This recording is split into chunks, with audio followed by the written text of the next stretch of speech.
इन ketchup bags को लेकर आज हम करेंगे माइग्रेन और हेडेक का मुकम्मल इलाज, जो लाइफ सेविंग के साथ आपका फ़ायदा भी है। बिस्मिल्लाहिर्रहमानिर्रहीम।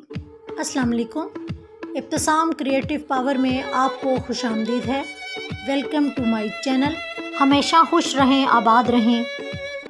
जब इंसान की उम्र 40 से अबव चली जाती है तो ऑलरेडी जो नज़दीक की नज़र है वो कमज़ोर होती चली जाती है और सुई में धागा तो बड़ी मुश्किल से डाला जाता है। तो बड़ा ज़बरदस्त एक मेथड लेकर आपके लिए आई हूँ। एक पेपर ले लें वाइट कलर का। वाइट मैंने इसलिए लिया है कि इसमें धागा और सुई दोनों अच्छे तरीके से नज़र आ सकें। वाइट कलर का जो पेपर है उसको आप फोल्ड कर लें। फोल्ड करने के बाद मैंने इसके अंदर धागे को रख दिया है और इसको इस तरीके से तिरछा काट लें कि एक ट्रायंगल की शेप आ जाए। इस तरीके से इस ट्रायंगल को आप जब सुई के अंदर डालेंगे तो आपका धागा देखें कितनी आसानी से सुई में डल जाएगा और आपको कोई मुश्किल भी नहीं होगी। इस वाइट पेपर की मदद से आप मोहताजी के बगैर किसी को आवाज़ लगाए सुई में धागा डाल सकते हैं।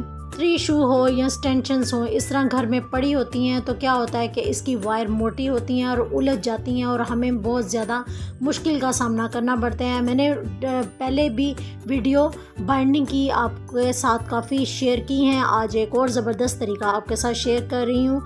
वायर को इस तरीके से स्टेंशन के ऊपर ही आप गोल रोल करती जाएं ताकि जो इसकी वायर है वो कहीं से क्रैक भी ना हो और बिल्कुल सीधी रहे। उसके बाद इस तार को एक साइड पे इकट्ठा करने के बाद इस तरीके से दूसरी साइड पर आप उल्टी साइड पर इसका शू बंद कर लें तो वायर आपकी बड़ी अच्छे तरीके से बाइंड भी हो जाएगी और तार क्रैक भी नहीं होगी।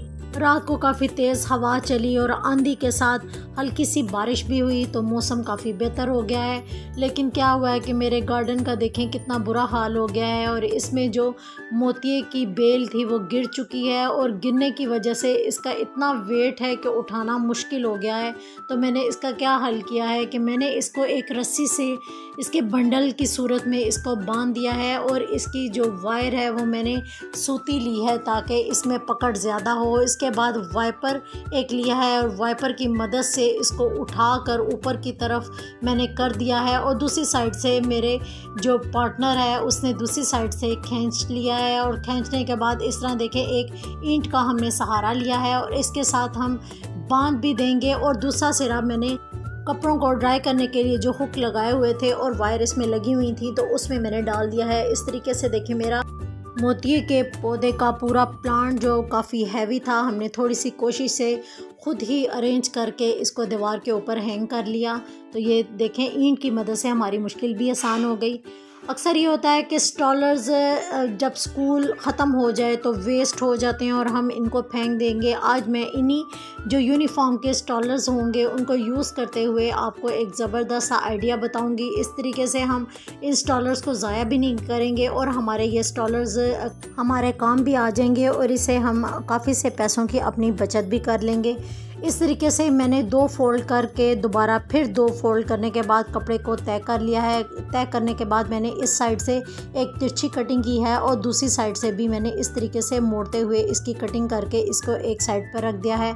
अब एक और कपड़ा लिया है और दूसरे कपड़े को भी मैंने डबल फोल्ड करने के बाद इसकी दोनों साइड से जो तिरछी साइडें थी वो मैंने काट ली हैं।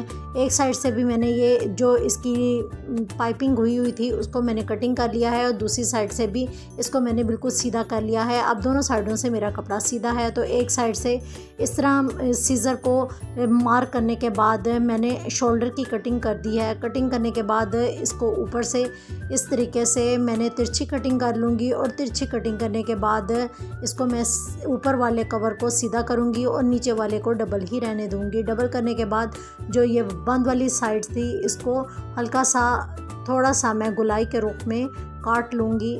जिस तरह मूवी में देख रहे हैं सेम इसी तरीके से आप भी कटिंग करते जाएं तो आपका ये कपड़ा वेस्ट नहीं होगा बल्कि आप इसको ज़बरदस्त से काम में ला सकेंगे क्योंकि ये इतने यूज़ नहीं होते बल्कि नए के नए होते हैं और हम इसको क्या करते हैं कि जब अपना काम निकल जाने के बाद हमारे लिए वेस्ट हो जाते हैं और हम इनको फेंक देते हैं, लेकिन मैं इनको ज़ाया नहीं करती बल्कि इनको भी अपने काम में लेकर आती हूँ। सेंटर से मैंने बिल्कुल एक पट्टी का निशान लगाते हुए सेंटर से भी सीज़र की मदद से काट लिया है। अब मैं इसको फोल्ड करूँगी और जो पहले वाला जो मैंने बाजू इसके काटे थे वो काट कर इसके अंदर रख दूँगी और रखने के बाद इसको एक साइड पर इस तरीके से रख दूँगी। अब एक और स्टॉलर मैंने लिया है और इसको भी नीचे से मैंने इसकी अरेब को काट लिया है, क्योंकि मुझे अरेब कपड़ा जो है वो बिल्कुल सीधा चाहिए था, तो रेप को मैंने काट लिया है। और काटने के बाद ऊपर से भी मैंने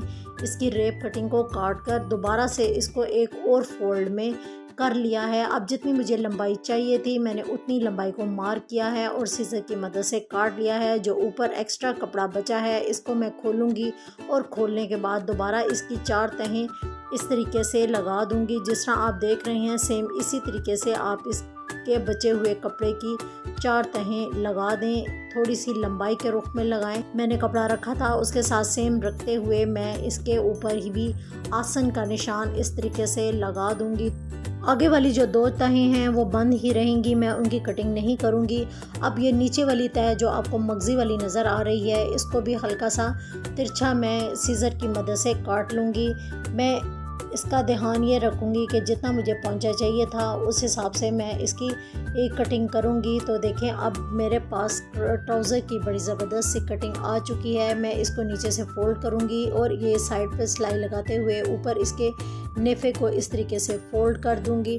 तो ये मेरे पास तकरीबन 9 से 10 साल के बच्चे का ट्राउज़र तैयार हो जाएगा। सेम इसी तरीके से हमने पहले जो शर्ट की कटिंग की थी अब मैं इनको रोल कर दूँगी। और अब ये जो बाकी के मेरे पास स्टॉलर्स बचे हुए हैं इनके भी मैं ट्राउज़र काट लूँगी। ट्राउज़र अक्सर किसी भी किस्म की एम्ब्रॉयडरी वाली शर्ट्स हों, कोई कलर शर्ट्स हों तो वगैरह जब लेते हैं तो उनके नीचे वाइट कलर के ट्राउज़र चल जाते हैं, तो मैं इसके साथ ट्राउज़र बना लूँगी। तो देखें मैंने ये पूरा सूट इस तरीके से स्टिच कर लिया है और साथ मैंने 2 ट्राउज़र इन स्टॉलर के मज़ीद और स्टिच कर लिए हैं। तो ये मेरे एक सूट और 2 जो ट्राउज़र हैं इसमें तकरीबन 9 साल के बच्चे के बन गए हैं। तो इस तरीके से मेरे ये स्टॉलर्स वेस्ट भी नहीं हुए और इनको मैंने काम में लाते हुए अपने पैसे भी बचा लिए और मेरे घर में ही थोड़ी सी मेहनत के साथ मैंने ये कपड़े तैयार कर लिए जो कि वेस्ट होने वाले थे और अब मेरे इस्तेमाल में आ चुके हैं। शलवार कमीज़ की स्टिचिंग का तरीका मैं इससे पहले अपने चैनल पे शेयर कर चुकी हूँ, तो आप लिंक पे ज़रूर देखिएगा।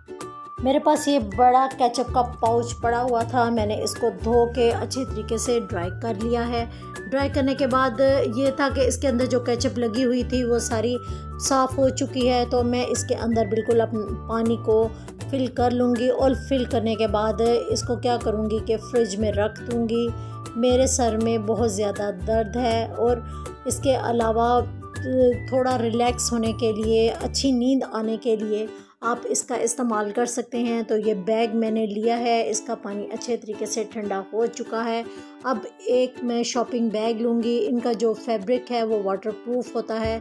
क्या होगा कि जो नमी और बहरात की वजह से हम जो तकिया गीला हो जाता है तो इससे नहीं होगा। तो ये नया ही शॉपिंग बैग पड़ा हुआ था। अब बॉटल को मैंने इसके अंदर डाल दिया है और डालने के बाद इसकी जो दोनों साइडें हैं वो अंदर की तरफ मैं इस तरीके से फोल्ड करूँगी, जिस तरह आप मूवी में देख रहे हैं। तो सेम इसी तरीके से इन साइडों को अंदर लाकर आप फोल्ड कर दें। अगर तो आपने परमानेंटली इसको तकिए की शेप देनी है तो तब आप इस पर स्टिच बटन वगैरह भी लगा सकते हैं। तो इस तरीके से देखें कपड़े को मैंने अंदर की तरफ फोल्ड कर दिया है। तो ये ज़बरदस्त सा मेरा एक पिलो तैयार हो चुका है बिल्कुल रिलैक्स होने के लिए और मेरी सर की दर्द को आराम देने के लिए। इस पिलो को हम जब भी सर में दर्द फील हो तो आप सोने के लिए यूज़ करें, तो इससे नींद भी बड़ी अच्छी आएगी और आप सुकून भी महसूस करेंगे। इसके अलावा अगर आप इन बैग्स में एयर को फिल कर लें, फिर कोई भी खूबसूरत सा गुलाब इसके ऊपर चढ़ाने के बाद आप इसको एज ए पिलो के तौर पर भी यूज़ कर सकते हैं। इन पिलो को आप अपनी गाड़ी में पिकनिक के वक़्त या ट्रैवलिंग के वक़्त ले जा सकते हैं और रिलैक्स होने के लिए इस्तेमाल कर सकते हैं। तो ये एक लाइट वेट पिलो आपके पास तैयार हो जाएगा, जो कि जगह भी कम घेरेगा। इसके बाद आप इसका ढक्कन को ओपन करें और ओपन करने के बाद इसको प्रेस करें और प्रेस करने के बाद इसकी एयर को आप निकाल लें। जब भी आपको ज़रूरत हो तो आप इसको यूज़ कर सकते हैं, और जब ज़रूरत ना हो तो इसकी एयर को निकाल कर इस तरीके से फोल्ड कर आप इसको सीट में, बैग में या अपनी गाड़ी की डिक्की वगैरह में आराम से रख सकते हैं। तो यह आपकी गाड़ी के लिए एक ज़बरदस्त पोर्टेबल पिलो तैयार हो जाएगा। अपना और अपने प्यारों का ख्याल रखिएगा, दुआ में ज़रूर याद रखिएगा। अल्लाह हाफिज़।